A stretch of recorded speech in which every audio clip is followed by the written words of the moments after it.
Good morning to you. Do you know, I think it's high time for some predictions for Leaving Certificate Geography 2018. Now I'm going to start with the orderly level here. Right. How do I do this? Well, I do have predictions for the short questions, but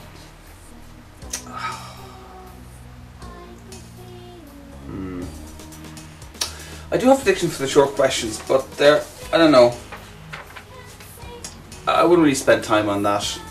What I'll do is I'll skip them. I'll link this document down below, and I'll start with the physical geography section.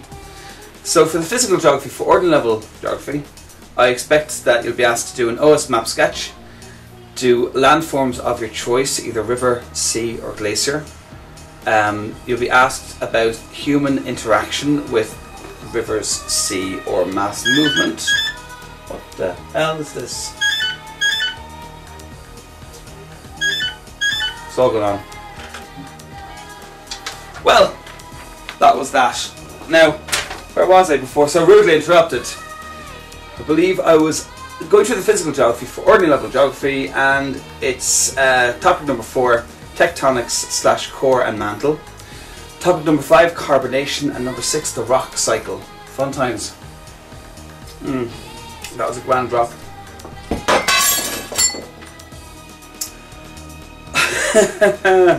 Let's continue.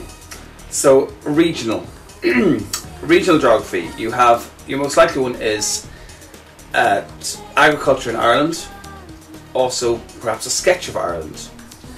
For your European region, agriculture is very likely, or possibly culture. For your subcontinental or continental region, to sketch it or to talk about industry there.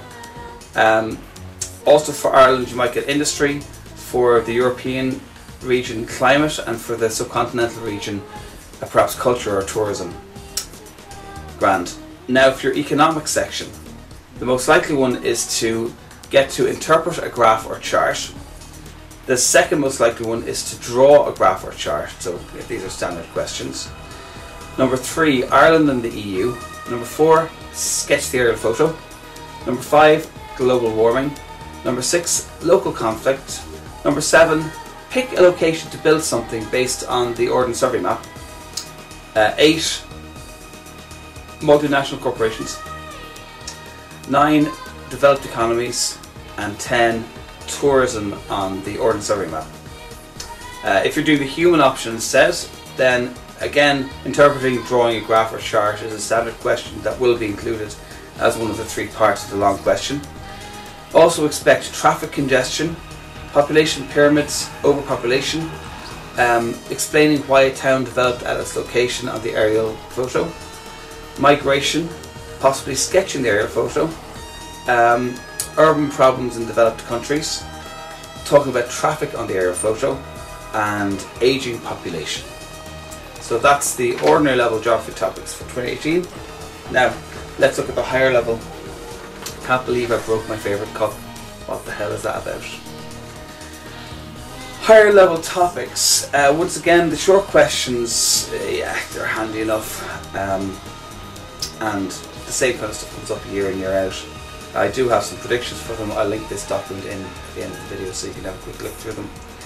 Now for the long questions, physical geography, you'll have your OS map sketch, talking about landforms created by rivers, sea or glaciers, and you get a choice there usually. Also, you'll get to talk about humans and their impact on rivers, sea or mass movement. Next one is humans and rocks, human interaction with the rock cycle. Number 5, faults and deformation.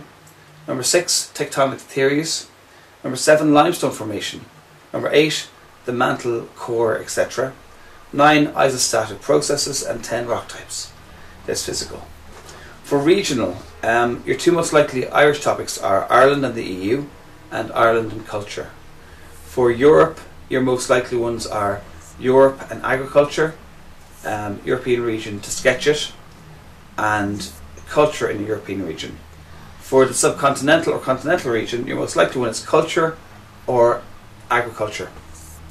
If an extra one for Ireland, I'd say sketching Ireland is likely. For European industry might come up, and for subcontinental problems or perhaps tourism. Now, economic geography, if you're doing that option, there's drawing a graph or chart, interpreting a graph or chart. These are standard questions for usually part A of the long question. Ireland and the EU, environmental concerns. Number 5, developing countries and globalization.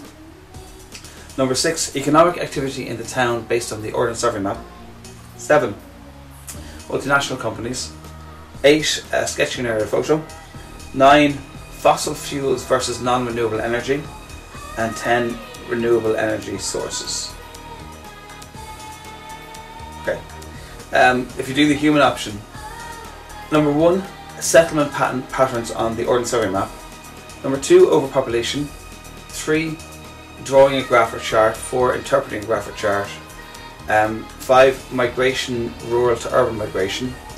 6, population and technology. 7, the town functions based on the aerial photo. 8, historic settlement on the Ordnance Survey map. 9, some kind of question where you have to compare the map to the photo. 10, traffic congestion. Now, these bits, the options. So I'll give you a couple of topics in order of likelihood on each of the 4 options. So firstly, the global interdependence option. The most likely question there is sustainable use of resources. Number 2 is NGOs and the aid debate. Number 3, global trading systems. For the culture and identity option, your most likely one is race, the impact of colonialism and or migration. Number 2, religion and culture. Number 3, cultural identity, how diverse factors play a part in your cultural identity. Right, the atmosphere, ocean, environment option, and this is the one that Eilish is doing in her class. Go on, Eilish. She's a geography machine. So atmosphere, ocean, environment, you have number 1, the interaction of the ocean and atmosphere, so pretty much the water cycle. Number 2, global wind systems, and number 3, the impact of climate on tourism. Finally, for the geoecology option, number 1, soil erosion and humans. Number 2, the influence of parent material, organics and climate on a soil type. And number 3, the influence of climate on a biome. And there we go. That's everything for the geography for 2018. So pretty much study everything on the course. That's geography for you. Fun times. Enjoy.